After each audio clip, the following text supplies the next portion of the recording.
Olá, você que me segue no Rodrigo Silva, arqueologista. Estamos aqui nessa segunda-feira, feriado prolongado. Muitas pessoas estão aí pelo carnaval. Eu, particularmente, prefiro outro tipo de atividade. Há muitos que estão no retiro espiritual, outros estão ficando em casa. Enfim, que Deus esteja com você e sua família. E eu fico feliz porque você abriu esse espaço aqui para juntos falarmos da palavra de Deus.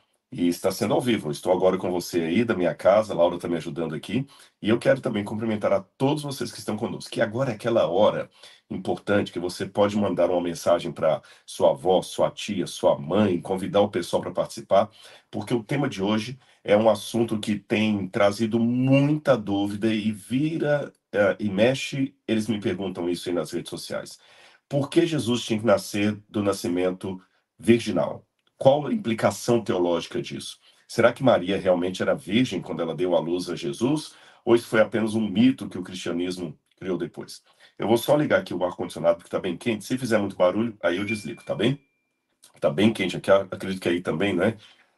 Realmente, hoje parece que fez 37 graus aqui em Engenheiro Coelho. Mas a gente, nada que um ar-condicionado não resolva. Bom, eu quero saber de vocês agora. Quantos estão comigo aqui? De onde você está falando? Eu quero dar alguns boa noites aqui. Laura vai me ajudar aqui. Vamos cumprimentar o pessoal. Salvador, Bahia, né? É Patrícia? Paula Cris. Paula Cris de Salvador, Bahia. Muito obrigado, Paulo, por estar conosco aqui. Quem mais? Tem uma de Paris. Paris, Ana Paula. Ana Paula, boa noite para você. Nem sei, agora São Paris deve estar umas 5 horas a mais do que aqui. Boa madrugada para você. Tem o Carlos também de Maringá. Obrigado, Carlos, também. Espanha, qual o nome? Elinete. Elinete, de Espanha. Quem mais? Rio de Janeiro, Rosana. Rosana, do Rio de Janeiro. Olha, Espanha, Paris, Rio de Janeiro. Estou gostando de ver aí a abrangência no Brasil. Aracaju, o Júlio, não é isso? Júlio de Aracaju, Sergipe. Nós temos também Jones. James. Balneário Camboriú. Aliás, linda a praia de lá, hein? Puxa vida, vocês são privilegiados, viu? Muito bem. Obrigado, James, por estar conosco aqui também. Quem mais? Adalberto, do Paraguai. Saludos de Paraguai. Saludos a ti também, tua família. Muito bem. Quem mais? Portugal também. A Arlete, de Portugal. Olha, já vi que Portugal, França, Estados Unidos, daqui a pouco aparece. Brasil, já temos aqui Sergipe. Minas Gerais, gente, meu estado e da Laura. Será que tem mineiros aí também? A Laura disse que já viu, tá indo muito rápido. Tem Juazeiro aí também. Santa Inês BH. Qual o nome? Edson Pereira. Será que é o Edson, filho do Moisés? Porque eu tinha o Moisés Pereira lá, que foi da minha igreja. Se for Edson, um abração para você e toda a sua família, viu? É muita coincidência se não for. Edson Pereira, lá do Moisés, da família lá da Igreja Santa Inês. Cláudia, da Itália. Isso. Cláudia, da Itália, também está com a gente aqui. E mais uns 2 ou 3 aí, para a gente poder já anunciar o nosso assunto de hoje. Muito rápido. Que bom, está subindo muito rápido porque tem muita gente, né? Olha, esse é o nome mais bonito. Perdoe-me os outros, mas o Rodrigo tem o nome mais bonito aí, de Fort Lauderdale, lá na Flórida. Acho que é o primeiro dos Estados Unidos que está hoje conosco, né? Isso aí. Tem mais um aqui, Connecticut, tem Connecticut e Marlene. Michelle. A Michelle, de Connecticut, Estados Unidos. Muito bem, Michelle, que Deus abençoe você também. Gente, seja do Brasil, seja de Minas Gerais, São Paulo, Rio de Janeiro, Sergipe, Alagoas, Ceará, Espanha, Paris, não importa. Do lugar onde você estiver nesse momento, eu quero que o Espírito Santo esteja com você. E como essa live está sendo ao vivo, por que a gente não fazer uma oração? Não é? Nesse momento aí, há muitas pessoas que estão preferindo, aqui no Brasil, que é um feriado de carnaval, curtir esses dias numa folia, irrigada muitas vezes a bebida alcoólica, a drogas, a comportamento promíscuo. Eu acho que a gente tem que orar também por esses, sabe por quê? Tem uma coisa interessante que uma vez eu vi numa pregação. Isso não está na Bíblia, mas existe um pressuposto bíblico para isso. Essa pessoa disse o seguinte, falando sobre a importância da oração intercessora. Ele colocava uma situação, por exemplo, de uma mãe que estava em casa orando piedosamente pelo seu filho. E o filho estava no mundo da promiscuidade, das drogas, do comportamento pernicioso, de tudo aquilo que vai na contramão do que a Bíblia apresenta. E esse pregador, então, era uma imaginação, como eu falei, mas ela não está contra os princípios que a Bíblia apresenta, que ele imaginava, naquele momento, um anjo de Deus de luz vindo para poder rodear aquele rapaz, e talvez o diabo, querendo argumentar juridicamente, você não tem o direito de estar aqui, porque ele não está orando pedindo, ele não invocou a Deus pedindo anjo algum aqui. E talvez esse anjo teria respondido ao demônio, realmente, ele não invocou, mas a mãe dele está pedindo, então eu vim para atender a oração da mãe dele. Como eu disse, não tem nada na Bíblia explicitamente que diga isso, mas o princípio disso está na Bíblia, porque, veja bem, Deus sabe todas as coisas, e ele pede para que nós oremos uns pelos outros. Para que Deus pediria para orar pelos outros, se não é a quantidade de orações que faz mover o braço de Deus? Que raciocina comigo. Deus não é aquele que só é movido na sua misericórdia e na sua complacência pela quantidade de pessoas que ficam enchendo a paciência dele. Deus não é como algoritmo da internet, que precisa de um monte de gente dar like para que o YouTube reconheça aquilo como válido. Deus não é como o Instagram, que tem que ter um monte de gente comentando ali para ele poder subir aquele post. Deus não é assim. Deus não é aquele que vai atender você porque 2.000 pessoas oraram ao invés de apenas uma. Mas se Deus não é movido pela quantidade de orações a meu favor, por que ele pede ou sugere que nós intercedamos uns pelos outros? Justamente por isso. Porque Deus sabe, em primeiro lugar, que orar pelo outro significa simpatizar com ele, ao invés de simplesmente julgá-lo e condená-lo. Orar pelo outro faz bem a mim mesmo, porque o momento que eu poderia estar falando mal dele, eu estou orando por ele. E orar pelo outro, de acordo com a ilustração desse sermão, pode ser o argumento jurídico que Deus tem para ir lá no lugar onde o outro está perdido e trazê-lo de volta porque alguém pediu em prol dele. Isso é muito importante, muito sério. Então nós vamos orar aqui nesse momento, mas a Laura levantou a mão, tem alguma observação? Tá, então vamos orar. Deu aquela questãozinha aqui dos fogos. Quando você faz algum sinal assim... Ah, tá, a Laura me falou. A gente não descobriu, gente. Eu vou falar com vocês ao vivo, faz assim, a cores mesmo. Dependendo do gesto que eu fizer, que eu não sei quais são os gestos, tem um gesto que eu faço aqui, agora eu fiz, não deu certo. Aparecem uns fogos, uma coisa aí, um pedido de like, eu não sei o que é o gesto, mas se aparecer alguns fogos aí, é algum gesto que eu fiz aqui que provocou isso, mas é inconsciente, tá bom? A gente não conseguiu tirar isso ainda aí da configuração. Vamos orar então, meus irmãos, como Deus falou na Bíblia, uns pelos outros. Senhor, meu Deus, meu Pai, nós vamos agora abrir a Tua palavra e queremos que o Teu Espírito fale conosco e não sabedoria humana. Mas eu aproveito esse momento, ó Pai, para interceder por esse mundo que está tão carente por Ti. Ao mesmo tempo que eu estou agora aqui orando, Senhor, eu tenho certeza que do outro lado deve ter uma mãe também aflita, porque o filho que foi criado no Evangelho está nesse momento numa vida de promiscuidade, numa vida de vícios, numa vida de desprezo à tua palavra. Atenda, Senhor, por amor do teu nome, a prece que essa mãe está fazendo no coração dela e eu também aqui. Atenda, Senhor, também de maneira toda especial aqueles que estão agora sentindo os efeitos de uma vida afastada de ti e estão implorando pelo retorno, assim como o filho pródigo lá da pocilga caiu em si e disse: quantos trabalhadores de meu pai têm pão com fartura e eu aqui morro de fome? Que os filhos pródigos possam voltar, Senhor, e que nós possamos estar de braços abertos para recebê-los, assim como o pai daquele filho que gastou tudo o que era seu por sua herança e partiu para uma vida devassa. E queremos que Jesus volte logo, com poder e grande glória, para nos levar à eternidade, onde eu finalmente poderei aposentar a minha carreira de professor e pregador, porque juntamente com todos os meus irmãos estaremos ouvindo as histórias bíblicas dos lábios do próprio Senhor Jesus Cristo.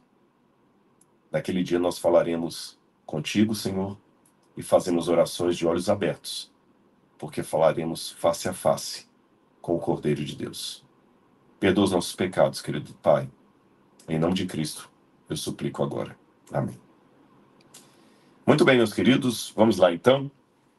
Bom, em primeiro lugar, deixe-me colocar para vocês a problemática que eu quero levantar, tá bom? a problemática é a seguinte. Nós sabemos, ou pelo menos aqueles que têm uma tradição católica ou protestante das igrejas tradicionais, nós cremos que Jesus Cristo nasceu de Maria Virgem. A expressão Virgem Maria tem que ser entendida de acordo com o contexto. Para um católico, Virgem Maria significa que ela permaneceu a vida toda dela em estado de virgindade e nunca teve qualquer relação sexual com José, seu marido. Para os protestantes, Maria só foi virgem até ao nascimento de Jesus. Depois disso, ela teve vida normal, em termos sexuais, como qualquer esposa junto ao seu marido, tá certo? Tem essas duas visões.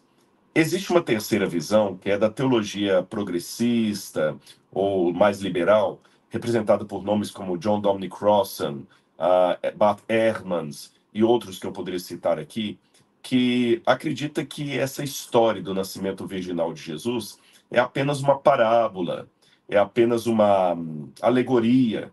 Jesus não nasceu de Maria Virgem. Maria foi a mãe dele, como qualquer mulher dá à luz a um menino, e que essa história do nascimento de Jesus foi apenas uma teologia criada pelos evangelhos, especialmente por Mateus. E adjunto a essa teologia progressiva, antes de eu continuar, só quero que vocês comentem aí se o barulho do ar-condicionado está atrapalhando ou não, tá bem? Se estiver atrapalhando, vocês falem aí nos comentários que a Laura me sinaliza e eu desligo aqui. Adjunta a essa teologia liberal, existem também algumas linhas judaicas que dizem que até a forma como Mateus cita a profecia da Virgem está errada à luz do hebraico. Eles afirmam que, a rigor, a profecia, vou ler tudo isso para vocês aqui, a profecia que está em Isaías capítulo 7, verso 14, não dizia que uma virgem ia dar à luz a um menino, o Messias. Dizia apenas que uma jovem daria à luz a um menino. Poderia ser uma jovem recém-casada e que já não era mais virgem.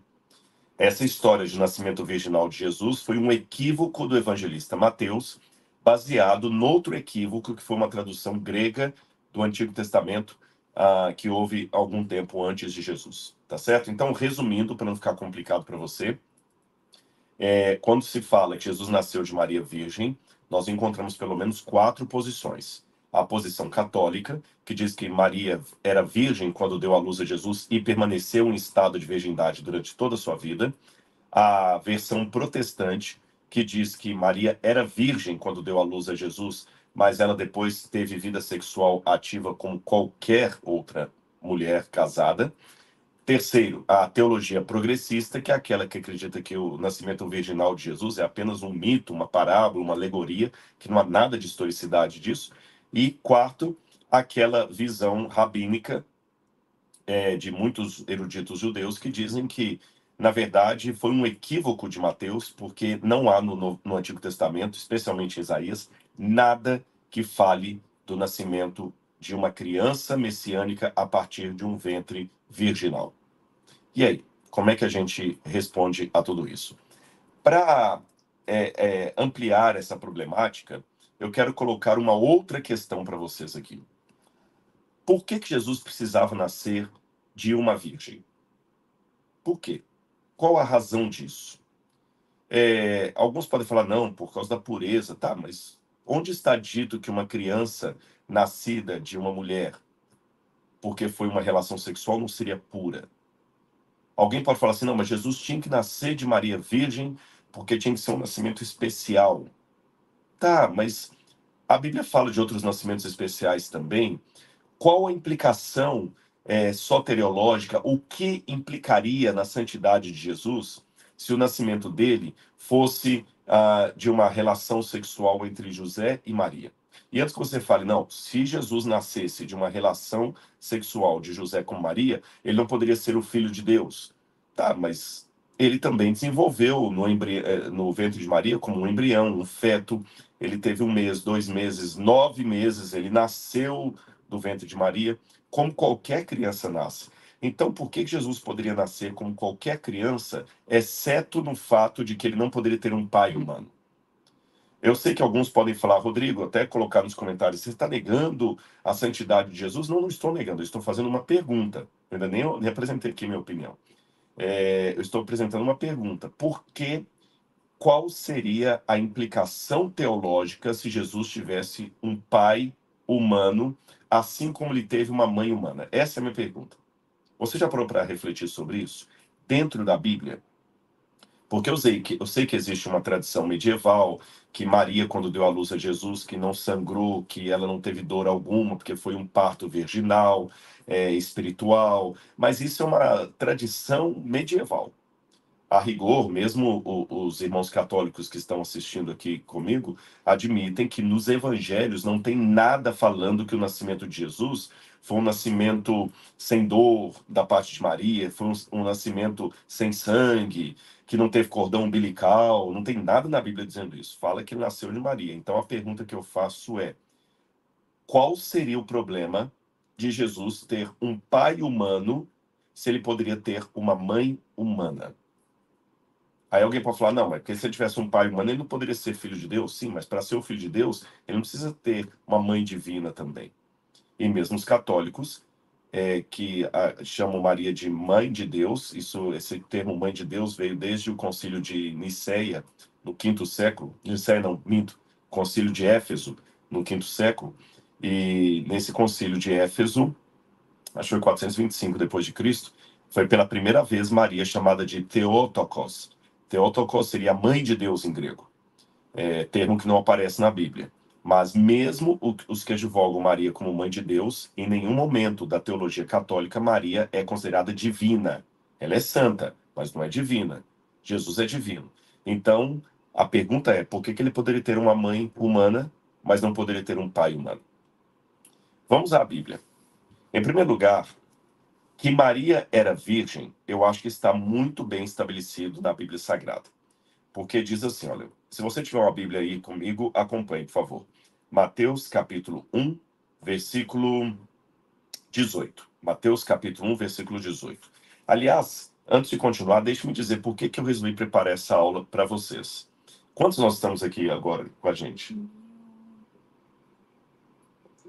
Uns 1.000 e tantas. 1.800 pessoas. Esse número vai crescendo.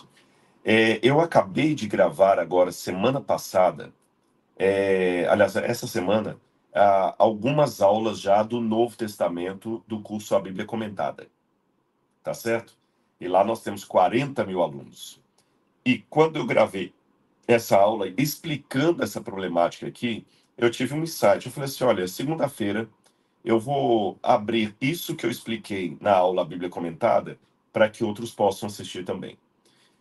Só que é lógico que no Bíblia Comentada eu dou muito mais detalhes do que apresento aqui e apresento também imagens que eu não apresento aqui, de algumas coisas que eu vou mencionar para vocês, de achados arqueológicos. Lá você vê o achado arqueológico, vê o texto em grego, o texto em hebraico.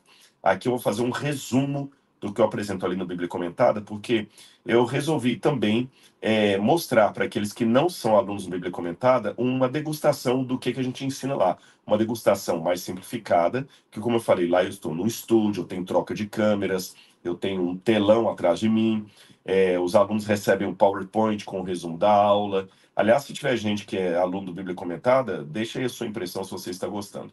E se você é do Bíblia Comentada, não deixa de continuar assistindo esse vídeo não, vou falar por quê. Porque você já vai ver a premiere do que ainda nem foi editado. Porque eu gravei a aula do Novo Testamento, mas ela ainda não foi editada, ela não foi para o ar, não foi para a plataforma. Então você já vai ter aqui uma premiere, tá certo? E você que não é aluno pode ter aqui um gostinho de como são as aulas. Então vamos lá. Em Mateus capítulo 1, versículo 18, aqui eu estou fundamentando que Maria realmente era virgem quando Jesus nasceu. Mateus capítulo 1, versículo 18 diz assim: o nascimento de Jesus foi assim. Maria, a sua mãe, estava comprometida para casar com José, mas antes de se unirem, ela se achou grávida pelo Espírito Santo. Olha que interessante. Antes de se unirem, ela se achou grávida pelo Espírito Santo. Eu gostei da forma como a Sociedade Bíblica do Brasil, na versão Nova Almeida atualizada, modificou um pouquinho esse texto aqui para ficar mais claro, porque em algumas Bíblias antigas, o texto trazia assim: o nascimento de Jesus foi assim, estando Maria, sua mãe, desposada com José, sem que antes haviam se conhecido, achou-se grávida de Jesus. Aí dava uma confusão danada, porque as pessoas perguntavam: peraí, mas ela já estava desposada de José? Então como é que ela era virgem se ela estava desposada de José? E como é que ela estava desposada de José sem que eles tivessem se conhecido? Aí essa tradução aqui já melhorou isso, é que a expressão terem se conhecido na linguagem bíblica, aqui no aramaico, embora aqui está escrito em grego, esse terem se conhecido é antes de terem tido relação sexual. Quando, por exemplo, fala que Adão conheceu a Eva e ela deu à luz ao menino, quer dizer, conheceu, teve relação sexual com. Nas leis do Antigo Testamento, Deus falava: o irmão não conhecerá a nudez da sua irmã, quer dizer, não terá relações sexuais com ela. É uma expressão idiomática. Aqui eles já, então, fizeram uma paráfrase, né? Sem antes se unirem. Mas ainda assim, alguns perguntam: mas como é que eles não se uniram se eram casados? Aqui diz que ela estava comprometida. É porque o casamento no Oriente Médio ele tinha duas etapas. A primeira etapa era quando o noivo, a família do noivo, ia à casa da família da pretendente e eles faziam um acordo. O pai da menina falava assim: olha, eu quero, para casar com minha filha, você tem que pagar aqui tanto de dote. Eu quero, sei lá, vamos colocar em valores atuais. Eu quero aqui 50 mil reais para você casar com minha filha. Aí eu sei que na linguagem ocidental as meninas podem se sentir assim ofendidas com essa cultura, falando assim: pera, o cara tem que pagar para casar com a menina, mas na cultura do Oriente Médio é diferente. Tanto é que eu lembro que quando eu contava para algumas meninas lá no Egito como é que era no Brasil, elas falavam assim: mas gente, como é que uma menina tem coragem de casar com um rapaz que não pagou nada para casar com ela? Ela que se sente desvalorizada. Porque o dote que o rapaz pagava, ele era um compromisso de família, era uma demonstração de que ele realmente estava amando aquela moça, porque ele estava disposto a levantar o dinheiro para casar com ela. Era uma demonstração que era um homem de negócios, ele sabia levantar dinheiro, porque ele não podia usar dinheiro do pai para pagar o dote, nem da herança dele. E era uma forma de compensar o pai por retirar da casa dele uma joia, que era a filha dele. Então, quando eles faziam esse compromisso, pela lei, aquele moço e aquela moça, aquele rapaz e aquela menina, já estavam casados, mas ele só poderia ter direito de dormir com ela e ter relações sexuais com ela 1 ano depois, dependendo do acordo de família, quando ele voltasse à casa do pai dela com a comitiva e o dote. Aí ele pegava a moça e colocava na comitiva e levava para morar com ele. Entendeu? Então, quando fala que Maria ficou grávida de Jesus, essa gravidez aconteceu nesse entremeio, enquanto José já tinha feito o compromisso de família, então né, ele era legalmente casado com ela, mas ele não tinha o direito ainda de ter relações com ela ou morar com ela, porque ele estava no período de levantar o dote e fazer a casa para os dois morarem. Foi nesse meio termo que que Maria acabou engravidando de Jesus. Na época, isso seria um grande escândalo, tá? Maria poderia ser apedrejada, poderia ser morta, expulsa de casa seria a mínima coisa que aconteceria com ela. Os judeus eles tinham muito a questão de apedrejar mulheres adúlteras. Lembra aquela mulher que foi levada até os pés de Jesus? E aqui ela seria considerada uma adúltera. Então, olha o que a Bíblia fala que José fez. Bom, isso aqui já evidencia, então, que quando ela engravidou de Jesus, ela não tinha relações sexuais ainda, ela era virgem. Quando José soube disso, a Bíblia fala o seguinte: José, com quem Maria estava para casar, na verdade aqui a tradução colocou estava para casar para não confundir o leitor, mas como eu falei com vocês, eles já estavam legalmente casados, mas o casamento só se efetivaria com a morar juntos em relação sexual cerca de 1 ano depois, tá bem? Mas tudo bem, a tradução aqui colocou assim para que o ocidental possa entender. José, com quem Maria estava para se casar, sendo um homem justo e não querendo envergonhá-la em público, resolveu deixá-la sem que ninguém soubesse. Por que José fez isso? Sabe aquela história jurídica que sem cadáver não há crime, sem corpo não há assassinato? É preciso a materialização do assassinato e essa acontece pelo aparecimento de um cadáver? Pois é, na época, sem marido para denunciar não há adultério. O único que poderia acusar uma mulher de adultério era o marido, perante a legislação da época. Tanto é que quando aquela mulher foi apanhada em flagrante adultério e levada até os pés de Jesus, Eu tenho certeza, mesmo que o Evangelho de João não diga isso explicitamente, que o marido daquela mulher estava entre os que cercaram Jesus com pedras na mão, esperando só Jesus falar alguma coisa para jogar pedras nela. Porque sem o marido para denunciar, não há adultério. Então, provavelmente, muito provavelmente, a estratégia de José foi sumir de área, porque assim ela não poderia ser acusada de adultério. Isso minimizaria o sofrimento dela. Talvez ela seria expulsa de casa, mas não seria apedrejada pelos cidadãos de Nazaré. Mas a Bíblia fala que o anjo do Senhor fala com José para tomar Maria como esposa, porque o que está no ventre dela era da parte de Deus, vinha da parte do Espírito Santo. Aí vem uma nota do evangelista Mateus. Ora, tudo isso aconteceu para se cumprir o que foi dito pelo Senhor por meio do profeta. Eis que a virgem conceberá e dará à luz a um filho, e ele será chamado pelo nome de Emanuel. E aí Mateus, que estava escrevendo em grego, explica: Emanuel significa Deus conosco. Então, eu acho que pelo Evangelho de Mateus está muito bem fundamentado que Jesus nasceu de uma mulher virgem. Isso aqui eu acho que está claro em Mateus. Não é uma questão de opinião, de achismo. Lucas também dá a mesma informação. Lucas também dá a mesma informação. Eu vou ler com vocês aqui Lucas, capítulo 1, quando é falado do nascimento de Jesus. Lucas, capítulo 1, versículo 26, diz assim: No sexto mês, o anjo Gabriel foi enviado por Deus a uma cidade da Galileia chamada Nazaré, a uma virgem que estava comprometida a casar com um homem da casa de Davi, cujo nome era José. A virgem se chamava Maria. O anjo aproximou-se dela e disse: Salve, agraciada, o Senhor é com você. Ela, porém, ao ouvir essa palavra, perturbou-se muito e pôs-se a pensar no que poderia significar esta saudação. Mas o anjo lhe disse: Não tenha medo, Maria, porque você foi abençoada por Deus. Você ficará grávida. Essa tradução aqui já não está muito precisa. Na verdade, ela já estava grávida. Eu vou mostrar isso aqui um pouquinho para vocês. Você ficará grávida e dará à luz a um menino, porque a forma como usa o futuro aqui, não vou explicar os termos técnicos para não confundir vocês, mas ela já estava concebida pelo Espírito Santo. Ela já estava com Jesus no ventre dela. Vou mostrar daqui a pouquinho.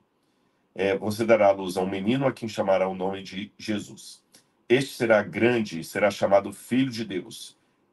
E lhe dará o trono de Davi, seu pai. Ele reinará para sempre sobre a casa de Jacó. Então Maria disse ao anjo: Como será isso, se eu nunca tive relações com homem algum? Então ela realmente estava grávida. O anjo respondeu: O Espírito Santo virá sobre você e o poder do Altíssimo envolverá com sua sombra. E, por isso, o ente santo que há de nascer será chamado Filho de Deus. E Isabel, sua parenta, igualmente está grávida. Então, veja bem, se igualmente está grávida, é que Maria já estava com o bebê no ventre dela ali, mesmo sendo de idade avançada, sendo esse já o sexto mês. Aí Maria fala: Então está aqui a serva do Senhor, cumpra-se em mim conforme a palavra de Deus. Aí o anjo foi embora. Então, Maria já estava, como Isabel estava grávida, Maria já estava, ou seja, Maria já estava concebida ali. Veja, o anjo não falou com ela: Você se casará e depois dará à luz ao menino. Tá certo? E Maria ficou assim, assustada com tudo aquilo. Então, juntando aos testemunhos de Mateus e Lucas, nós temos fundamentado na Bíblia que Jesus nasceu de Maria virgem. Agora, aqueles que se opõem a isso, considerando que foi apenas uma alegoria dos evangelistas, argumentam assim. John Dominic Crossan é um dos que falam isso. Bom, mas o nascimento de Jesus era uma coisa forte demais para apenas 2 dos 4 evangelistas mencionarem. De fato, o Evangelho de João não fala nada do nascimento virginal de Jesus no Evangelho de Marcos. Mas vejam bem, o próprio evangelista João responde por que ele não mencionou o nascimento virginal de Jesus. Eu vou mostrar para vocês aqui no Evangelho de João. Evangelho de João, capítulo 21, versículo 24. Este é o discípulo que dá testemunha a respeito dessas coisas e que as escreveu, e sabemos que o seu testemunho é verdadeiro. Há, porém, muitas outras coisas ainda que Jesus fez. Se todas elas fossem relatadas uma por uma, penso que nem no mundo inteiro caberiam os livros que seriam escritos. Então, João selecionou, inspirado pelo Espírito Santo, os episódios da vida de Jesus. Somente isso. Agora, não é o fato de João não mencionar o nascimento de Jesus que torna menos histórico esse fato, sendo que ele foi mencionado por dois outros evangelistas. Porque também, se você olhar a rigor, tem muitas coisas que um evangelista menciona e outro não menciona. João não menciona, por exemplo, Jesus se encontrando com Satanás na tentação do deserto. Quando a gente vai, por exemplo, aqui nos milagres que Jesus apresenta, você não tem também aqui a ressurreição de Lázaro, que foi um efeito extraordinário, mencionada por Mateus, ou Marcos, ou Lucas. Nenhum deles menciona a ressurreição de Lázaro. Então, repito, o fato de apenas 2 dos 4 evangelistas mencionarem o nascimento de Jesus não é argumento para dizer que ele não foi real. Tá bem? Mas aí eu volto àquela pergunta: por que que Jesus não poderia ter um pai humano? A Bíblia não dá essa resposta diretamente, mas indiretamente sim. E para dar essa resposta para você, eu tenho que apresentar uma outra problemática. Eu sei, é confuso, né? Não, mas apenas na aparência. A problemática vai responder a outra problemática. Então a pergunta é: por que Jesus não poderia ter um pai humano, sendo que ele pôde ter uma mãe humana? Quantos estão conosco agora? Vamos ver se eu já vou revelar o mistério. 2.400. Falei que ia aumentar, estava 1.800 aquela hora, 2.400. Ainda dá tempo do pessoal mandar para Ainda dá tempo de mandar para outras pessoas. Então, como muitos estão chegando agora, eu vou deixar essa live gravada, mas como muitos estão chegando agora, eu vou repetir o problema. Eu já estabeleci aqui para você que não pegou desde o começo, por que que na Bíblia é claro que Maria era virgem quando ela deu à luz a Jesus. Isso é claro na Bíblia. Agora, por que que Jesus poderia ter uma mãe humana, mas não poderia ter um pai humano? Tá certo? Ah, só para esclarecer, porque alguns podem estar perguntando aí, talvez no chat, por que que os protestantes não acreditam que Maria ficou virgem durante toda a sua vida? Bom, a favor dos católicos, o dogma, o ensino da virgindade perpétua de Jesus, de Maria, perdão, foi algo que foi construído ao longo da história da igreja por escritores da patrística e depois escolásticos no período posterior ao Novo Testamento. No Novo Testamento não há nada que Maria tenha permanecido virgem durante a sua vida. Então, os católicos baseiam isso na tradição posterior. Os protestantes, por sua vez, argumentam que além do fato da Bíblia ser silenciosa em relação a uma virgindade perpétua de Maria, tem um versículo que aparenta negar isso, que é Mateus capítulo 1, versículo 24 e 25. Diz assim: quando José despertou do sonho, fez como o anjo do Senhor lhe havia ordenado, recebeu Maria por esposa, porém não teve relações com ela enquanto ela não deu à luz a um filho a quem pôs o nome de Jesus. Então, não teve relações com ela enquanto ela não deu à luz a Jesus, ou seja, até que ela tivesse dado à luz a Jesus. Então, dá-se a entender pela leitura desse texto, no grego e nas traduções, que depois de que ela deu à luz a Jesus, a vida de esposa foi uma vida normal, tá certo? Como eu falei, apresentei aqui a visão católica e a visão protestante. A visão católica atribui até para os pais de Maria uma vida casta, sem relação sexual, para Joaquim e Ana. Mas daqui a pouco nós vamos chegar nisso. Eu expliquei aqui com muito respeito as diferenças de opiniões e o que um argumenta e que outro argumenta. Mas agora vamos àquela questão. Por que Jesus poderia ter uma mãe humana, mas não poderia ter um pai humano? Qual o problema? Para responder isso, eu falei que nós vamos ver um outro problema, que é da genealogia de Jesus. Se você for, assim, muito transparente nos seus sentimentos, você vai concordar comigo.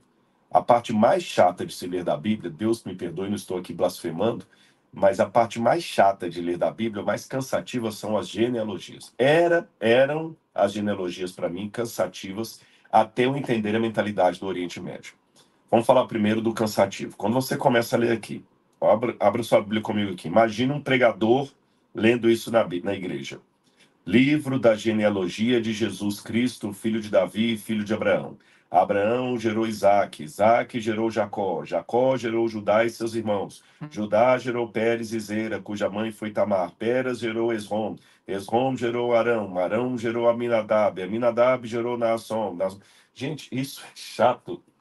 Em, em qualquer língua, quando você vai ler isso aqui em grego, a gente, quando dava aula de grego, eu colocava os alunos para ler isso aqui em voz alta, porque é até uma parte mais fácil de ler em grego, mas mesmo assim cansativo. Olha, Biblos, Geneseus, Iesu Cristo, Ruio David, Ruio Abraão. Abraão e Genesento Isaac, Isaac de Agenesento Jacob, Jacob de Egenesento Judá, Cai tus adelfos ao tu, Judas de Egenesento. Gente, é cansativo isso aqui. Mas eu aprendi uma coisa. Se o Espírito Santo colocou isso na Bíblia, é porque tinha sua importância. É igual aquela pecinha do computador, do carro, que você fala assim, eu vou tirar isso aqui que não está fazendo diferença. Faz. Se o especialista colocou a pecinha ali, é porque ela tem o seu papel. Não mexa. Tá certo? Não mexa. Se ela está ali, é porque ela tem uma função. Se o Espírito Santo colocou isso aqui, é porque tem uma razão. E a razão é o seguinte: era importante Jesus a ser apresentado como um legítimo judeu, filho de Abraão, e da linhagem de Davi. Porque a promessa, a profecia, seria que um descendente de Davi seria o Messias. E isso é um ponto pacífico entre os judeus. Qualquer judeu, de qualquer linha que você pegar, seja um judeu de origem askenazi, sefaradita, seja um judeu que nasceu lá mesmo na área de Israel, não importa. Seja de um rabinismo reformado, de um rabinismo racídico, não importa. Para eles, o Messias tem que ser descendente legítimo de Davi. Senão, não é Messias. E para nós cristãos também, pelo que entendemos do Antigo Testamento, Jesus tinha que nascer de Davi, descendente de Davi. E de onde vem essa genealogia? Nós temos informações, por exemplo, de Flávio Josefo e também do Talmud, que os judeus guardavam no templo, especialmente por causa da linhagem sacerdotal, linhas genealógicas. Então, quando Mateus escreveu isso aqui, Lucas também vai apresentar a genealogia de Jesus, eles podem ter ido aos arquivos públicos e pesquisado naquilo ali. Como você pode ir lá no cartório e pegar uma certidão de nascimento de uma criança, uma certidão de casamento, está lá no cartório, tá certo? Então também tinha os arquivos públicos, e os evangelistas foram lá. Tanto é que o próprio Lucas fala isso bem claro, que ele fala, depois de acurada investigação de tudo, desde a sua origem, resolvi dar por escrito a você, ó excelentíssimo Teófilo, uma narração coordenada dos fatos que entre nós se passaram, ouvindo testemunhos oculares, investigando. Então, Lucas fez uma pesquisa, e Mateus provavelmente também. Só que nós temos um problema, sabe qual é?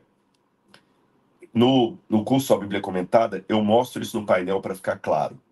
Aqui para vocês eu não tenho o painel para mostrar, mas você depois pode comparar na sua Bíblia. A genealogia de Jesus que está em Mateus é muito, mas muito diferente da genealogia de Jesus que está no Evangelho de Lucas, capítulo 3. Só para você ter uma noção, eu vou só fazer alguma comparação aqui. A primeira diferença, que não é o problema, ela mostra a genealogia de Jesus partindo de Abraão. Então vai de Abraão até Jesus. A genealogia de Lucas parte de Jesus para Abraão. Então a primeira diferença é essa, que enquanto Mateus parte de Abraão para Jesus, é um sentido descendente, a genealogia em Lucas é um sentido ascendente, vai de Jesus a Abraão, tá certo? Só que não é somente isso. Quando você vai também pegar Lucas, você percebe que Lucas estica a ascendência de Jesus até Adão, chamado Filho de Deus. Até aí tudo bem. Se começa de Jesus até Adão, ou se começa de Abraão até Jesus, não tem maiores problemas. O problema é que Os nomes que vão preenchendo essa lacuna desde Abraão até Jesus são diferentes de um evangelista para o outro. Quer ver? Vou mostrar para vocês aqui, por exemplo. Se eu pegar aqui Abraão, começa a colocar aqui, Abraão gerou Isaac, Isaac gerou Jacó, Jacó gerou Pérez, até que tudo bem. Arão, Nassés, mas vamos pegar de trás para frente. Quando fala, por exemplo, e Jacó gerou José, marido de Maria, da qual nasceu Jesus, que se chama Cristo. Então, por Mateus, eu aprendo que o pai de José chamava-se Jacó. E o avô dele chamava-se Matã, que fala assim, olha, Eliúde gerou Eleazar, Eleazar gerou Matã, Matã gerou Jacó, Jacó gerou José. Apareceu lá um like, eu não sei se foi o que deu ou vocês aí, tá vendo? Eu fiz aqui o like, ele apareceu lá. Então, de novo. Matã gerou Jacó, Jacó gerou José, José gerou Jesus. Então, por essa linha aqui, o pai de José seria Jacó, e o avô de Jacó, de José, seria Matã. Tudo bem? Matã, Jacó, José. Quando eu vou para Lucas, muda. Fala assim, olha, Lucas capítulo 3, versículo 23. Ora, Jesus tinha cerca de 30 anos quando começou o seu ministério, era conforme se pensava, filho de José, filho de Eli, filho de Matate. Peraí. Mas o pai de José não era Jacó? Aqui está falando que era Eli. O avô dele não era Matã? Aqui está falando que era Matate. O pai de Matate aqui seria Levi. E o avô de Matate seria Melqui. Aqui já muda os nomes. Aqui já fala de Eleazar e Eliúde. E aí os nomes vão se diferenciando muito. Quando a gente pega assim, até Davi, os nomes mudam. Então aqui eu tenho uma colinha, que é o que eu uso lá no Bíblia Comentada no painel, só para você saber. Pela genealogia de Mateus, você tem José, Jacó, Matã, Josafá, Asa, Abias. Mas quando você vai na genealogia de Lucas, lá está Eli, Matat, Eliaquim, Meleia, Mainã, são outros nomes. Então você tem uma genealogia de Mateus que segue uma linha, você tem outra de Lucas que segue outra, aí eles se juntam em Davi, aí vai direitinho, aí de Davi até Abraão, tá belezinha. Mas até Davi são nomes completamente diferentes. Aí a pergunta que a gente faz é, quem errou? Foi Lucas ou foi Mateus? A resposta está aqui em Mateus. Se você estiver com a Bíblia aí, acompanha. Então, muitos estão em casa, hoje é feriado, não foram trabalhar. Olha o que está escrito aqui em Mateus, capítulo 1, versículo 11. Josias gerou Jeconias e seus irmãos no tempo do exílio da Babilônia. Josias gerou Jeconias e seus irmãos. Quem foi esse Jeconias? É interessante que esse Jeconias, que aparece na listagem de Mateus, é o que apresenta uma problemática no Antigo Testamento. Sabe por quê? Jeremias, capítulo 22, versículo 24 a 30, mostra que havia uma maldição sobre Jeconias. Eu vou ler essa passagem para vocês. Jeremias, capítulo 22, versículos 24 a 30. Jeconias 22, versos 24 a 30. Olha o que diz aqui. Tão certo como eu vivo, diz o Senhor, ainda que Jeconias, filho de Joaquim, rei de Judá, fosse o anel de selar na minha mão direita, eu dali o arrancaria. Vou entregá-lo, ó rei, nas mãos dos que procuram tirar a sua vida e nas mãos daqueles a quem você teme, a saber, nas mãos de Nabucodonosor, rei da Babilônia, e nas mãos dos caldeus. Lançarei você e sua mãe, que o pôs no mundo, para outra terra, em que vocês não nasceram, e ali morrerão. Mas a terra da qual eles terão saudades, a essa não voltarão. E a profecia continua. Será que esse Jeconias é como um vaso quebrado e desprezado, do qual ninguém se agrada? porque é que ele e os seus filhos foram lançados fora, jogados numa terra que não conhecem? Ó terra, terra, terra, ouça a palavra do Senhor. Assim diz o Senhor: registrem que esse homem não teve filhos, e é homem que não prosperará nos seus dias. Nenhum dos seus filhos prosperará para se assentar no trono de Davi e ainda julgar em Judá. Agora eu vou explicar para você qual é a problemática. Quando a gente vai na promessa que Deus fez a Davi, ela está aqui no livro de Samuel. Deus havia prometido a Davi que um descendente dele ficaria para que a descendência dele jamais sairia do trono de Judá, tá certo? Que os descendentes dele seriam para sempre sobre Judá. Eu quero achar esse texto aqui, eu vou mostrar para vocês. Só um segundo aqui, foi a promessa que Deus fez a Davi. Ah, meu senhor, só um minutinho aqui agora. Vamos ver. Daqui a pouquinho eu vou achar esse texto. Estava marcado aqui, eu esqueci de mostrar para vocês. Deus prometeu a Davi que os descendentes dele jamais... Vou fazer o seguinte, eu vou achar esse texto aqui agora. Quer ver só um minutinho, porque eu tinha marcado aqui para ler para vocês. E...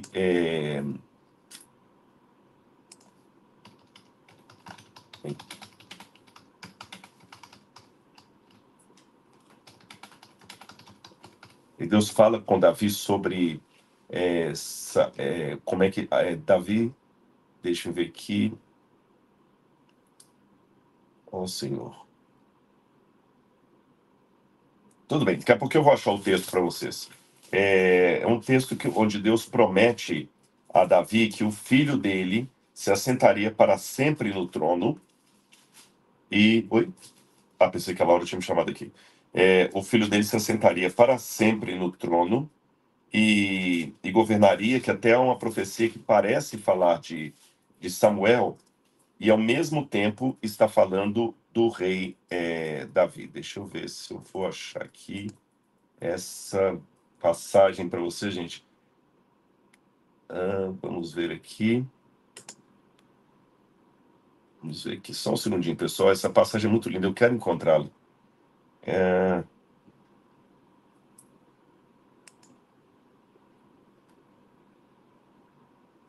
Oh, Senhor, que pena. Deixa eu ver aqui. Não, eu não vou achar agora, eu vou ficar perdendo tempo aqui. Se alguém encontrar aí, coloca para mim, por favor, tá? Tá aqui, tá na minha Bíblia aqui, fácil. Onde Deus promete a Davi que o filho dele se assentaria sobre o trono e seria ungido rei e que o seu filho construiria o templo para ele. Se alguém encontrar aí, meu bem, coloca aqui, tá bom? No texto. Uma passagem tão conhecida, e por que me deu um branco aqui agora sobre ela? Não tem problema. Agora eu posso colocar a problemática para vocês? Raciocine comigo. Se existe... Crônicas? Crônicas. Isso, é isso mesmo. Obrigado aí quem me ajudou. Tá marcadinho aqui, ó. Foi a Laura que encontrou aqui, ó. Primeiro Crônicas, Samuel 6 e Crônicas. 22, 8. É isso mesmo. Ó, tá marcadinho na minha Bíblia aqui, ó. Olha o que diz aqui, ó. Abra a Bíblia comigo se você estiver com ela aí. 2 Crônicas, capítulo 22.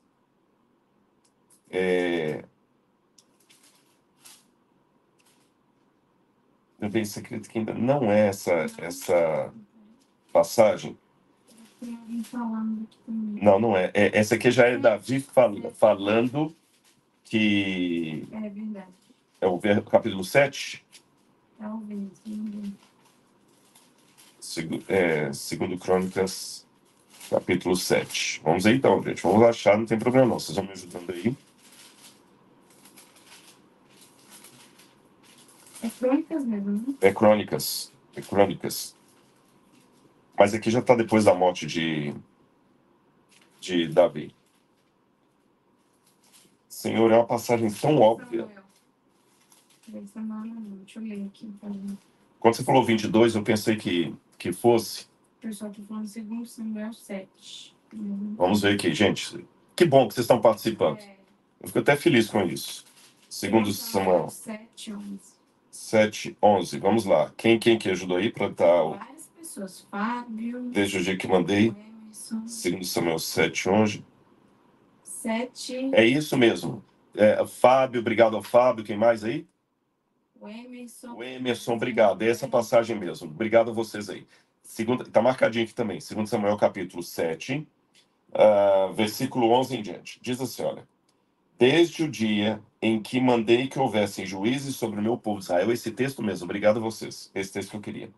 Desde o dia em que mandei que houvessem juízes sobre o meu povo de Israel, eu lhe darei descanso de todos os seus inimigos. O Senhor também lhe faz saber que ele, o Senhor, fará uma casa para você, Davi. Quando os seus dias se completarem e você descansar com seus pais, um eufemismo para a morte de Davi, então farei surgir depois de você o seu descendente, que procederá de você, e estabelecerei o seu reino. Este edificará um templo ao seu nome, e estabelecerei para sempre o trono do seu reino. Aqui faz uma mistura entre Salomão e o Messias, porque Salomão de fato construiu o templo, mas Salomão não ficou reinando para sempre. Deixa eu explicar numa notinha de rodapé isso aqui para não fazer confusão na Bíblia. Há várias passagens proféticas da Bíblia em que Deus mistura dois indivíduos no mesmo personagem. Tá bom? Olha, eu fiz aqui sobre os balõezinhos.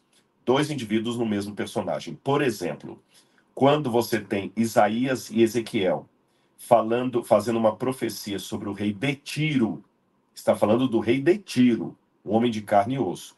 Ele começa a falar das maldades do rei de Tiro e da maldição de Deus sobre o rei de Tiro. Aí fala o seguinte, no meio da maldição sobre o rei de Tiro, fala assim, como você caiu do céu, ó estrela da manhã? Você andava no brilho das pedras? Você era um querubim, cobridor celestial? Até o dia que se achou, você era formoso em seus caminhos, sinete da perfeição, até o dia em que se achou iniquidade em você, por isso eu te jogarei para fora do trono de Deus, ó profano. Veja bem, peraí. O rei de Tiro pode ter sido um camarada perverso, mas o rei de Tiro era um ser humano, ele nunca esteve como um querubim no céu, nunca habitou no trono de Deus. Então você vê que o oráculo profético fala ao mesmo tempo de um personagem humano, o rei de Tiro, e um personagem angélico, Satanás, Lúcifer, que caiu do céu. A profecia fala dos dois ao mesmo tempo. Quando você vai para Apocalipse também, capítulo 12, fala do dragão, que representa ao mesmo tempo Herodes, perseguindo Maria, porque Herodes manda matar as crianças de Belém e Herodes persegue Maria. Quando você lê lá Apocalipse capítulo 12, parece que está falando justamente do rei Herodes tentando matar o filho da mulher, e a mulher foge para o deserto. E o que aconteceu no nascimento de Jesus? Herodes tentou matar Jesus e Maria fugiu para o deserto. Aí no Apocalipse você vê João contando exatamente isso. Mas, ao mesmo tempo, ele fala que essa mulher voou até o céu. E que ela tinha uma coroa de 12 estrelas na cabeça. Ela tinha a lua debaixo dos seus pés. Então você vê que da figura histórica de Maria, ele parte para uma figura maior, que seria o povo de Deus, que dá a luz ao Messias. A mulher é o povo de Deus. E o dragão sai da figura meramente humana de Herodes para se tornar um símbolo próprio diabo Satanás. Tanto é que Herodes não foi até o céu com um exército, mas o dragão foi, e foi expulso do céu. O dragão, a antiga serpente, que é o diabo e Satanás. Então você vê que a profecia faz uma mescla didática entre um rei tirano e Satanás, entre uma mulher fiel, Maria, e o povo de Deus, entre o rei tirano de Tiro e a queda de Lúcifer no céu. Ficou claro para vocês? Jesus também, em Mateus 24, mistura a destruição de Jerusalém com a volta dele. Então, um evento local e um outro maior. Da mesma maneira aqui, há uma mistura entre Salomão e o Messias. Salomão é aquele que edifica o templo, mas Salomão não reina para sempre no trono de Davi. O Messias, sim. Então, aqui nessa profecia, eu vou ler de novo para você. Quando Davi fosse morrer, olha o que diz aqui o verso 13. O descendente de Davi edificará um templo ao meu nome, e eu estabelecerei para sempre o trono do seu reino. Eu lhe serei por pai, e ele me será por filho. Se vier a transgredir, de novo fala de Salomão, eu o castigarei com varas, e Cristo foi castigado pelo pecado dos outros. Mas a minha misericórdia não se afastará dele, como a retirei de Saul, nem tirei diante de ti, a quem tirei diante de ti. Quando você e a sua casa, o seu reino, serão firmados para sempre diante de mim, o seu trono será estabelecido para sempre. O que a Bíblia está me dizendo aqui? Vamos por partes. Deus prometeu a Davi que o trono de Davi duraria por 2 anos. Não, 3 anos, 4 anos. O trono de Davi duraria para sempre, por toda a eternidade. Através do próprio Davi? Não. Através de um descendente de Davi, que se assentaria no trono por toda a eternidade. Aqui está claro. Beleza? Aí, então, quando Davi foi tendo seus filhos, netos, bisnetos, tataranetos no trono de Judá, Deus estava cumprindo a promessa. O trono de Davi estava permanecendo, permanecendo. Só que, quando chegou em Jeconias, olha bem, imagina que se eu estivesse desenhando, tá bom? Aqui está Davi. Aí vem um descendente, descendente, descendente, descendente. O trono de Davi está durando para sempre. Só que quando chegou em Jeconias, Deus pronunciou a maldição. Nenhum descendente de Jeconias se assentará no trono. Não mais. Acabou. Zé fini. Aí eu tenho um problema. Por quê? Se a descendência real de Davi acaba em Jeconias, como é que Deus ia cumprir a promessa de que um descendente de Davi se assentaria no trono para sempre? Então aqui eu tenho um dilema bíblico. Deus prometeu a Davi que um descendente dele se assentaria no trono para sempre. Mas os príncipes herdeiros terminam em Jeconias, e Deus falou, por causa da transgressão, ninguém mais vai sentar no trono. Como é que Deus vai cumprir a promessa que ele fez a Davi, de que um descendente dele reinaria para todo sempre, sendo que, numa outra feita, Deus falou, assim como eu vivo, nenhum descendente de Jeconias se sentará mais no trono. Então, isso cria um problema, um dilema, porque, por um lado, o Messias tem que ser descendente de Davi, porque Deus prometeu para Davi que um descendente dele se sentaria no trono. Por outro lado, o Messias não poderia ser descendente de Davi, porque Jeconias teve uma maldição que nenhum descendente dele se assentaria no trono para reinar. Como é que é solucionar esse problema?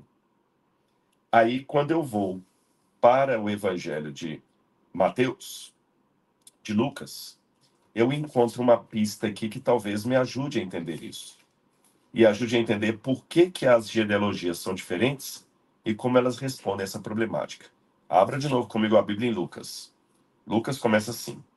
Ora, Jesus tinha cerca de 30 anos quando começou seu ministério. Era, conforme se pensava, filho de José, filho de Davi. Essa expressão no grego aqui ela é muito complexa e vários tradutores assim debatem a pontuação disso aqui em grego.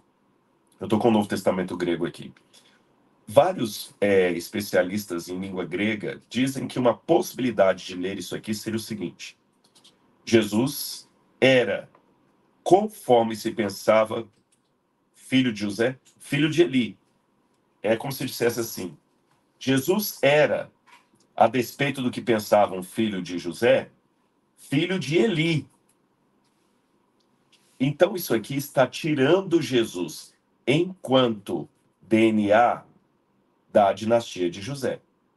Que a possibilidade de ler no grego seria: Jesus era, embora muitos pensassem que era filho de José, descendente de Eli, que era descendente de Matat, que era descendente de Levi, etc, etc. Então, muitos comentaristas do Novo Testamento, não todos, então tem que também ser honesto com vocês, tem comentarista que não diz isso, não quero ser dono da verdade, estou apresentando uma possibilidade aqui. Muitos comentaristas entendem que essa genealogia de Lucas seria por parte de Maria e não por parte de José. E sendo assim, Maria também era descendente de Davi, mas por outra via diferente daquela de José. Qual seria a diferença? É que José era descendente de Davi pela linhagem de Jeconias, enquanto Maria era descendente de Davi por uma outra linhagem que não pegava os filhos de Jeconias. Você percebeu? Se assim for, e para mim faz muito sentido isso, eu compreendo por que Mateus apresenta a genealogia de uma forma e Lucas apresenta a genealogia de outra forma. E alguém pode perguntar, peraí, Rodrigo, peraí, tá dando um nó na minha cabeça. Se a genealogia que está em Lucas é por parte de Maria, por que o nome de Maria não aparece? É porque normalmente, naquela época, não se colocavam mulheres em genealogias. Não se contava isso. É até um paradoxo, porque na Idade Média, Maimônides vai dizer que o verdadeiro judeu é o filho de mãe judia. Isso é verdade, está lá a partir de Maimônides. Não sabemos se no tempo de Jesus também prevalecia essa regra, mas em Maimônides é o mais antigo autor judeu. Acho que Rashi também fala sobre isso, que coloca que a genealogia judaica é para o filho de mãe judia. Até hoje em Israel é assim. Uma pessoa é considerada judia, um homem é considerado judeu se ele for filho de mãe judia, não de pai judeu. A razão é simples. É porque, como não havia exame de DNA no passado, o pai ninguém sabia ao certo quem era, mas a mãe não tinha como negar, nasceu ali daquela mulher. Na época de Jesus, nós não temos informação documental se também prevalecia isso. Mas a ascendência sempre era buscada por parte do pai. Por parte do pai. Então, ainda que Jesus fosse um filho adotivo de José, ele tinha uma ascendência de José, porque José era o marido de Maria, mas não uma ascendência segundo a carne. Segundo a carne, Jesus era filho, em termos de DNA, apenas de Maria. E aí Deus resolve, assim, e por isso que o nome de Maria não precisa aparecer aqui na genealogia de Lucas. É verdade que na genealogia de Mateus, 4 mulheres aparecem, mas isto é uma situação quase excepcional. Normalmente, pela visão patriarcal da época, o lado da mulher não era contado, o nome da mulher não aparecia na genealogia, melhor dizendo. O nome da mulher não aparecia na genealogia. Tanto é que, num casamento normal, os filhos do meu filho são meus netos, mas os filhos da minha filha são legalmente netos do sogro dela, legalmente. Ou seja, para termos efeitos de herança, por exemplo, o filho da minha filha não tem direito à minha herança. Ele tem direito à herança do pai, do avô por parte de pai. Tá certo? Em compensação, o filho do meu filho tem direito à minha herança, mas o filho da minha filha não necessariamente. Seria assim. Então, não é nenhum problema o nome de Maria não constar aqui, porque estaria de acordo com os critérios da época. Mas o fato de Lucas, que era tão precioso nos detalhes, colocar quando começou seu ministério, Jesus era descendente de, aí como alguns pontuam, de Levi, de Eli, apesar de considerarem filho de José. Porque, veja bem, se Lucas quisesse apresentar que Eli era pai de José, ele não precisava colocar que Jesus era conforme se pensava filho de José, que não. Ele já colocaria Jesus era filho de José, que era filho de fulano, como Mateus fez. Mas esse fato de colocar, alguns pensavam que ele era filho de José, mas aí sobe uma outra ascendência, é porque aqui tem que buscar pela mãe. Uma outra forma de explicar isso aqui, embora essa tenha menos plausibilidade, mas alguns comentaristas colocam, é que José, por ser casado com Maria, poderia considerar o pai de Maria também como seu pai. Mas quanto isso aqui, ainda nós precisamos de mais documentação, de fonte documental que comprove isso. Mas alguns comentaristas colocam isso. Enfim, há muita base hermenêutica para dizer que Mateus faz a genealogia de Jesus a partir de José e Lucas faz a genealogia de Jesus a partir de Maria. Aí é muito interessante porque, para a sociedade judaica da época, para Jesus ser considerado descendente de Davi, eles tinham que olhar para o pai dele. Tá bom, tudo bem. Pode olhar para o pai dele, segundo a questão social ali. José, que julgava ser pai de Jesus, era descendente de Davi. Tudo bem. Mas a mãe de Jesus também era descendente de Davi. Só que com um detalhe. Ela era descendente de Davi sem passar por Jeconias. Percebeu? Então Deus cumpre a promessa que fez a Davi. Um descendente seu se assentará no trono. Mas Deus não contradiz a maldição sobre Jeconias, porque ele não falou de que linhagem seria o descendente de Davi. Apenas um descendente seu. E Jesus era um descendente, segundo a carne, de Davi, por parte de Maria. Mas ele não era descendente, segundo a carne, de Davi, por parte de Jeconias. Por isso, Jesus teria que ter mãe humana, mas não poderia ter pai humano. Porque se Jesus tivesse pai humano, ele seria, segundo a carne, descendente de Jeconias. E sendo descendente de Jeconias, Jesus não poderia se assentar no trono de Davi, porque havia uma maldição de Deus, pelo profeta Jeremias, que nenhum descendente de Jeconias se assentaria no trono. Por isso, Jesus teve de ter uma mãe humana, mas não poderia ter um pai humano. E você pode perguntar, tá, mas e se Maria tivesse se casando com um homem que fosse de outra tribo, da tribo de Levi, que não fosse descendente de Davi? Aí nós teríamos um problema para os contemporâneos de Jesus, que eles não levariam em consideração a genealogia de Maria. Iam considerar Jesus um filho ilegítimo de Davi, porque não tinha nenhuma ascendência por parte daquele que socialmente era o pai dele. E pelas regras romanas da época, o filho adotivo, aquele que o pai escolheu, ele tinha tanto direito como o filho segundo a carne. Então, ainda que Jesus não fosse um filho carnal de José, ele era um filho legítimo de José, porque assim foi adotado por José. Mas, ao mesmo tempo, ele não contrariava a maldição sobre Jeconias, porque ele não era, segundo a carne, descendente de Jeconias, mas era, por parte de Maria, descendente de Davi. Então ele poderia se assentar no trono, sendo descendente de Davi, mas não por intermédio de Jeconias. Por isso que Jesus tinha que nascer de Maria Virgem. Eu quero o comentário de vocês, se vocês acharam que isso aí explicou, se esclareceu. E aí eu não sei, como nós estamos com 1h08 de aula, eu tinha uma outra coisa preparada para vocês, mas eu acho que eu vou deixar para o Bíblia Comentada. Tá bom? É o seguinte, é aquela parte que eu falei da questão da virgem, se Mateus cometeu um erro, porque a acusação que é feita por muitos estudiosos do hebraico é que quando Isaías falou que a virgem se dará à luz a um filho, e esse filho se chamará Emanuel, a palavra hebraica que aparece ali é a palavra alma. E alma não significa necessariamente virgem, mas jovem recém-casada.